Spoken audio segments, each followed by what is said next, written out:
Bonjour à tous et bienvenue sur Les Mots Magiques, la chaîne du copywriting en français. Je suis Célim Niederhofer, copywriter et coach en copywriting. Et aujourd'hui, on va décrypter les superbes techniques de manipulation de l'arnaqueur de Tinder.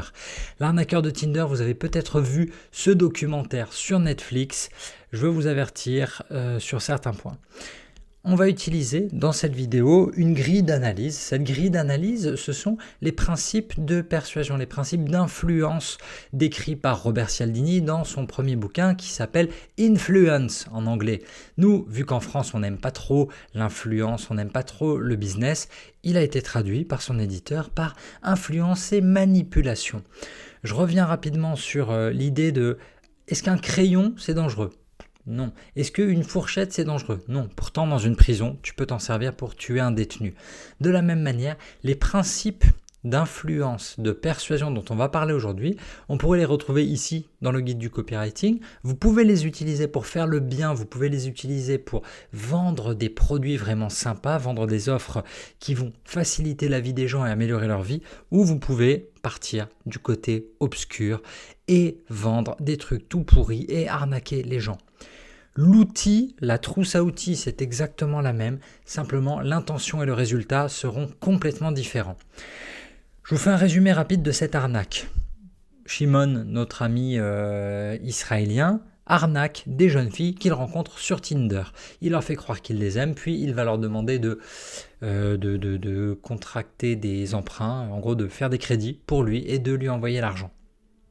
On va décrypter tout ça avec les 6 principes de persuasion mis en évidence par Robert Cialdini dans son livre, donc Influence et manipulation.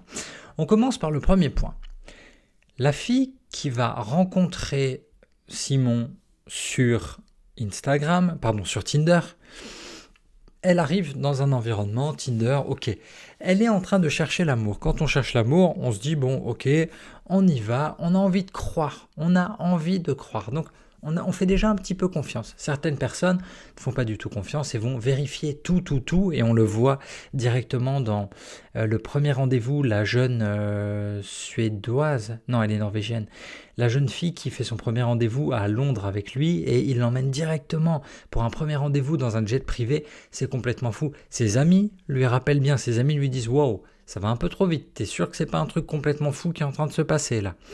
Ça, c'est important, c'est un préambule pour vous rappeler quelque chose.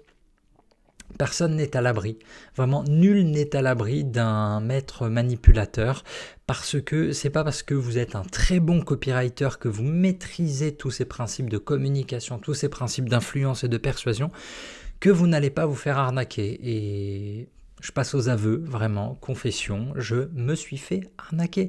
J'ai beau connaître le bouquin de Cialdini par cœur, maîtriser tout ça depuis des années. Un jour, je me suis fait arnaquer, je me suis fait manipuler par quelqu'un qui a utilisé mon travail gratuitement. C'était une jeune fille qui voulait sortir un magazine. J'ai travaillé sur toute la relecture, j'ai écrit des articles pour le magazine. Et au moment où je lui ai envoyé la facture, elle m'a dit « Ah mais c'est horrible, je viens de me faire menacer par mon associé. Il s'est barré avec l'argent, il a dit que si je parlais, il allait me casser la tête avec une batte de baseball. » Plein d'histoires complètement rocambolesque, mais vous savez quoi, j'y ai cru, je me suis dit bon, tant pis, ça arrive.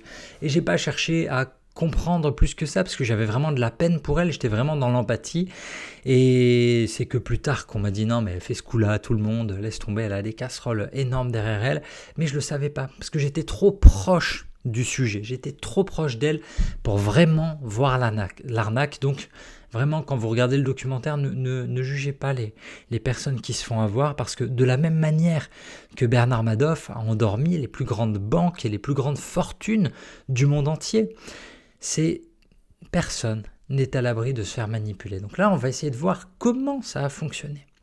Premier point le plus important, premier principe de Cialdini, c'est la preuve par le nombre. On parle de preuve sociale. La preuve sociale, c'est au moment où la jeune fille, elle est sur Tinder, ils matchent, ils discutent ensemble, elle va directement voir sur Instagram et là, waouh, truc de fou. Il est suivi par 100 000 personnes. Ça, elle ne sait pas que des followers, ça s'achète, d'accord ? Elle ne le sait pas forcément. Donc déjà, il y a le nombre qui montre que waouh, c'est un mec important. Deuxième point, sur toutes ces photos, où il montre vraiment qu'il vit la vie de rêve, il y a aussi énormément de commentaires et énormément de likes. Encore une fois, il n'en parle pas dans le documentaire, mais tout ça, ça s'achète aussi. Si vous voulez des chiffres complètement fous, si vous voulez devenir influenceur, vous pouvez acheter tout ça. Donc ça, elle ne le sait pas, elle est un peu naïve, mais la preuve par le nombre, la preuve sociale fait que, waouh, c'est incroyable de voir tous ces chiffres. Ok, le mec est réel, il vit vraiment la vie de rêve. Ça, c'est une première partie de la preuve sociale. Deuxième point, si ce gars-là, il est vraiment vrai et s'il mène vraiment la vie qu'il a dit qu'il menait, s'il est vraiment qui il dit être, tout le personnage est cohérent. Pourquoi ? Parce qu'autour de lui, il y a un garde du corps, il y a son pote businessman, il y a la première mère de ses enfants, il y a du monde. Oui, si tu es millionnaire, tu peux entretenir une cour, et on le sait quand on a regardé un peu 7 à 8 ou tous les magazines qui parlaient de people, de célébrités. Bon ben, on sait tout ça, les stars, elles se trimballent toujours avec leur crew, avec tous leurs proches. Donc il n'y a rien de choquant, la preuve par le nombre, ça fonctionne vraiment très très bien dans ce documentaire. On sera peut-être amené à revenir dessus. Le deuxième point qui fait vraiment chuter la victime dans le piège, c'est que tout est crédible en termes d'autorité. Là, on va parler de l'autorité. L'autorité, c'est quand un docteur, il a sa blouse. L'autorité, c'est quand vous avez des diplômes derrière vous. L'autorité, c'est vraiment de montrer que, ok, vous êtes réel, c'est you're the shit. C'est vous, c'est vraiment vous, vous êtes la personne, vous êtes crédible, vous avez la légitimité. Là, le gars, pour séduire, qu'est-ce qu'il a inventé comme avatar, comme personnage ? Il a inventé une vie où il serait le fils d'un millionnaire du diamant. Qu'est-ce qu'il a fait ? Il a créé un faux site internet. Au lieu d'un .com, on le voit dans le documentaire, c'est un .co. Il a lié sa biographie très facile. Il disait aux filles dans la discussion, tiens, bah ouais, moi je m'occupe de ce site-là. Et c'était un vrai site en apparence. Donc il y a de quoi endormir la vigilance, même de ceux qui ont envie d'enquêter. Il se présentait avec le même nom de famille qu'un vrai millionnaire milliardaire du diamant. Donc c'est quand même relativement crédible. De plus, et c'est là que le cerveau humain, on réussit à le hacker avec cette technique de persuasion, je dis toujours, on utilise en français, les Américains ils disent « show, don't tell ». Montrer, ne racontez pas. En français, on a cette expression « je suis comme saint Thomas, je ne crois que ce que je vois ». Là, en l'occurrence, les filles, elles pouvaient voir sur son Instagram que c'était vrai. Il n'était que dans les clubs les plus chers, les hôtels les plus chers. Il était tout le temps dans son jet privé. Il roulait que dans des super voitures de luxe et il était tout le temps habillé avec des marques de luxe. Donc, on a envie de le croire vraiment. D'accord ? Ça, toute cette autorité, on a envie d'y croire. Pourquoi est-ce qu'on irait creuser plus loin ? Bah oui, de temps à autre, un gars comme ça, on a envie d'y croire et surtout, son storytelling, en fait, va très très bien. Il n'est pas tout le temps dans la même ville. Pourquoi ? Parce qu'il doit faire des affaires à gauche à droite, ce qui nous amène directement au troisième point de Cialdini, le troisième point qui permet de persuader, troisième principe d'influence et de persuasion, c'est le côté rareté. Simon, il est tout le temps en déplacement. Il a des ennemis à gauche, à droite, donc il doit se cacher. C'est comme ça qu'il explique sa rareté. Mais surtout, la rareté, il l'utilise très très bien aussi pour faire des surprises. C'est-à-dire que de temps à autre, il débarque dans la ville à l'improviste.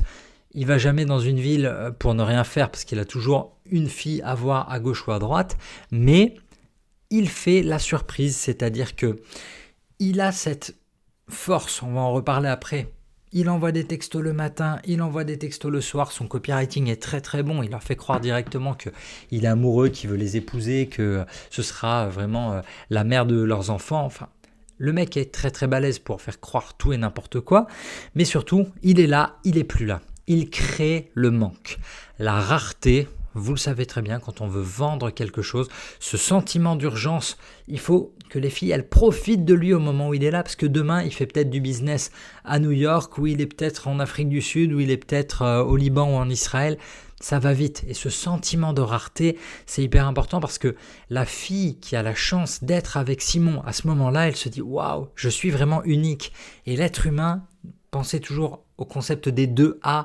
L'être humain, il a besoin d'être aimé et accepté. C'est ça dont il a vraiment besoin. Et là, quand Simon, qui est un mec ultra occupé et qui est milliardaire et qui doit connaître énormément de monde, quand Simon, il est là avec vous, là, vous vous sentez la femme la plus importante du monde. Donc, c'est vraiment très, très fort d'utiliser la rareté comme ça pour séduire et pour verrouiller. Et surtout, pour justement ne pas être sur un mode vraiment très, très logique. Non, là, on est dans des montagnes russes. Il est là, il n'est pas là. Il est là, il n'est pas là, il me manque.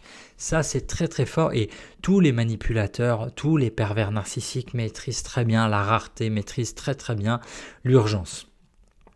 On va enchaîner avec le quatrième point.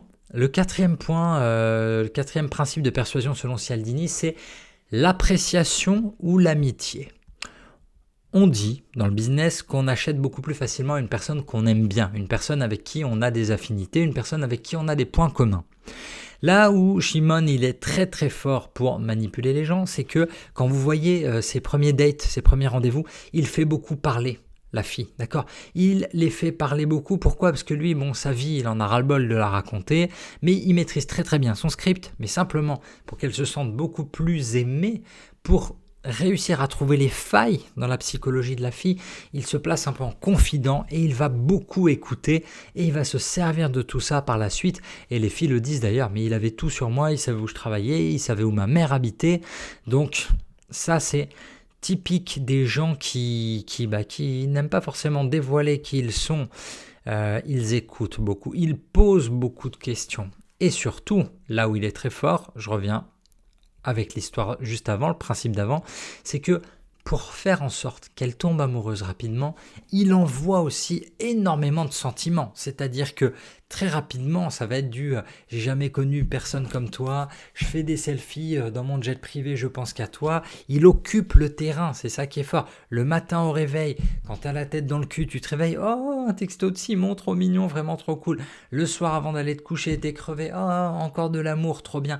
Et tout ça, c'est important parce que ça vient vraiment altérer notre processus de décision. Quand tu reçois tout cet amour, que tu es la personne la plus importante au monde, et il raconte très bien, tu me manques, j'ai envie de te voir, j'aimerais être là maintenant, mais je peux pas à cause de mes ennemis.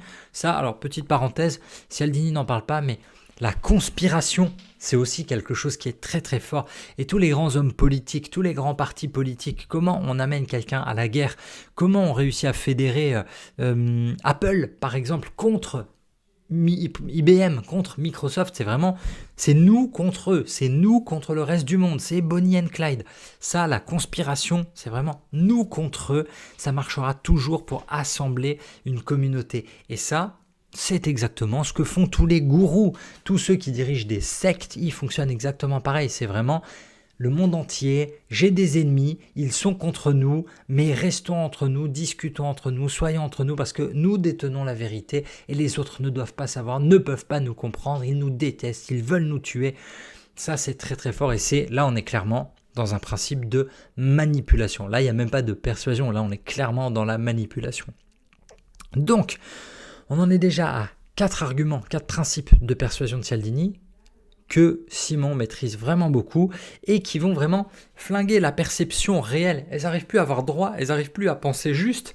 Pourquoi ? Parce que c'est fou, il m'aime, c'est le prince charmant. Et la première, la jeune fille blonde, donc je ne sais plus si elle est suédoise ou norvégienne, je crois, elle vit à Oslo. La petite norvégienne, elle dit quoi ? Elle dit, mais en fait, juste, moi j'ai été élevé dans les Disney, j'adorais La Belle et la Bête et je suis persuadé que voilà, tu peux changer un homme, tu peux l'aider. Et vraiment, j'avais envie de l'aider et j'avais envie de croire à ce conte de fées. Donc ça, à la limite, on n'est plus tellement dans influence et manipulation, on est limite dans persuasion. Persuasion, c'est un bouquin de Robert Cialdini où il explique qu'en fait, il faut mettre en place toutes les conditions pour que la personne en face de vous, elle vous croie, pour que l'achat se fasse plus facilement et malheureusement pour que l'arnaque prenne plus facilement. Et c'est là qu'il était très fort, vraiment, Shimon, c'est sur le côté, je mets en place toute une histoire tellement crédible que les victimes, elles vont tomber quand même très très facilement dedans. On continue avec les 2 derniers principes, les 2 principes manquants. La réciprocité. La réciprocité, depuis la nuit des temps, L'homme est un animal social. Il y a un bouquin qui s'appelle Essai sur le don de Marcel Mauss, qui a plus de 100 ans maintenant. Marcel Mauss, c'est un des premiers sociologues et il étudiait les sociétés primitives et il étudiait le don. Et il se rendait compte que quand on faisait un don à quelqu'un, ça allait engendrer un contre-don et que ça créait comme ça une spirale de dons. À partir du moment où on est lié, ça permet de lier une tribu, ça permet de lier les tribus entre elles et on devient l'obligé de l'autre à partir du moment où on fait un cadeau. Alors imaginez, vous le connaissez ce principe parce que dans le copywriting, dans le marketing d'une manière générale, quand on lance un produit, si vous avez un blog, vous avez un lead magnet, vous avez un e-book que vous offrez. Pourquoi ? Pour faire fonctionner le principe de réciprocité. Avant de demander quelque chose à quelqu'un, qu'est-ce qu'on fait ? On donne. Ici, à la fin de cette vidéo, je vais vous proposer de télécharger gratuitement le e-book Copywriting Cash. Pourquoi ? Parce que comme ça, vous et moi, on rentre dans un réseau d'échanges. Je vous offre quelque chose en échange d'un email évidemment, puis ensuite je vous offre 3 newsletters par semaine avec les meilleurs conseils en copywriting. Ça, c'est la réciprocité quand on bosse sur le web. Quand vous êtes Coca-Cola, la réciprocité, c'est je commence par donner des échantillons de la nouvelle marque de thé que je lance. Vous êtes Cochonou, Justin Bridou, je file des échantillons, vas-y, goûtez. Sur le marché, c'est pareil. Quand tu vas faire le marché, tu peux picorer 1 ou 2 bouts de fromage chez ton fromager et puis voilà, je vais l'acheter. Pourquoi ? Parce que c'est de la réciprocité. D'abord, on donne. Pareil pour le parfum dans les magazines, pareil pour tous les échantillons que vous allez trouver de manière générale. Pour les SaaS, pour toutes les offres de logiciels en ligne, ils vont toujours proposer un essai gratuit de 14 jours, 30 jours. Pareil pour Spotify, Deezer, Apple Music. Le premier mois, c'est toujours gratuit. C'est exactement le même principe pour les dealers. La drogue, ta première dose généralement, elle est gratuite et Shimon y maîtrise parfaitement ce principe de réciprocité. Comment ça fonctionne ? Il ne va pas dire directement « Salut, j'ai besoin d'argent et je suis là pour t'arnaquer ». Non, il convie les filles à des premiers rendez-vous dans des hôtels de luxe, dans des restaurants de luxe. Il règle l'addition vraiment rubis sur l'ongle, il ne dit rien, tranquille, c'est bon. L'argent, c'est même pas un sujet pour lui. Et c'est comme ça qu'il fait démarrer ce cercle de réciprocité, c'est lui qui donne en premier.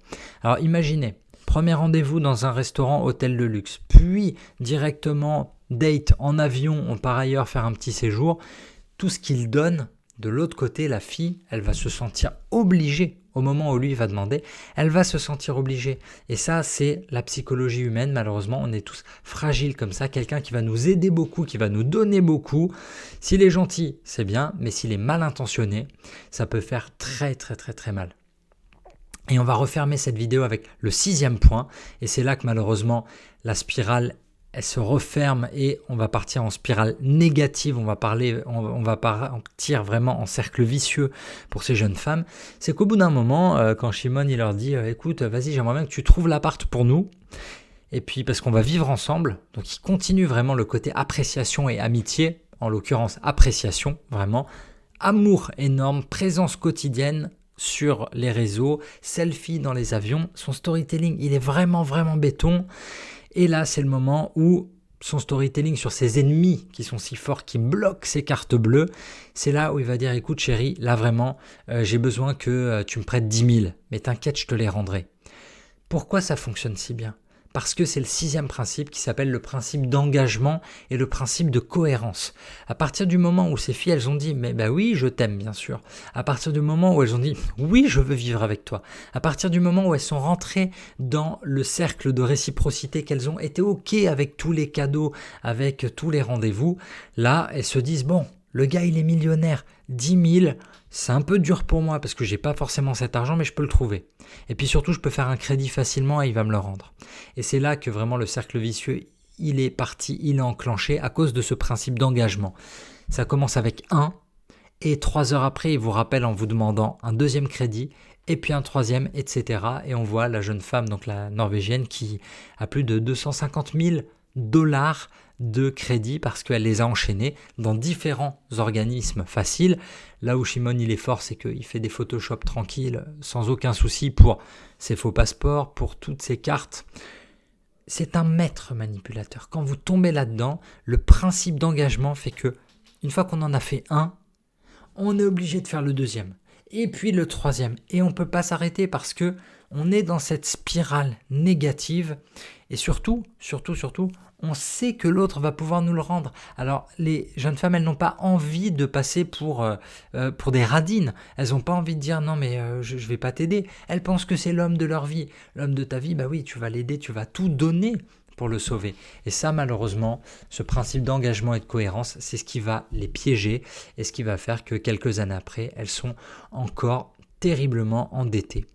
Tous ces principes que Cialdini décrit donc dans Influence et manipulation, vous pouvez évidemment donc vous les retrouver dans le livre, vous les digérez, vous les retenez et ensuite vous réfléchissez comment les appliquer à votre business ou au business de votre client si vous écrivez pour lui.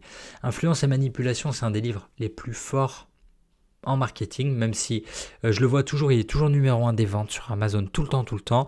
Vous pourrez vous en servir aussi justement pour déjouer les pièges des manipulateurs. Quand quelqu'un veut trop vous faire de cadeaux dès le début, quand quelqu'un s'intéresse trop à vous, quand quelqu'un pose trop de questions, faites un peu attention à tout ça. Donc on n'est pas à l'abri de se faire manipuler, faites attention, lisez ce bouquin, il est vraiment très bien. Et puis surtout, n'oubliez pas de télécharger Copywriting Cash, les 10 secrets essentiels des copywriters pros pour faire vos premiers euros. Comme ça, on rentre dans un cercle de réciprocité, vous et moi, et ce sera super chouette pour que vous deveniez un super copywriter. Si vous avez des questions, vous les posez sous la vidéo, je réponds à tout le monde. Si vous avez aimé ce format de décryptage, vous laissez un pouce en l'air, c'est super cool. Un commentaire, un pouce en l'air, ça m'aide beaucoup. Vous n'oubliez pas non plus de vous abonner à la chaîne Les Mots Magiques. J'essaie de publier une vidéo par semaine et on se retrouve dès la semaine prochaine pour de nouveaux conseils en copywriting. D'ici là, n'oubliez pas, votre histoire, c'est à vous de l'écrire.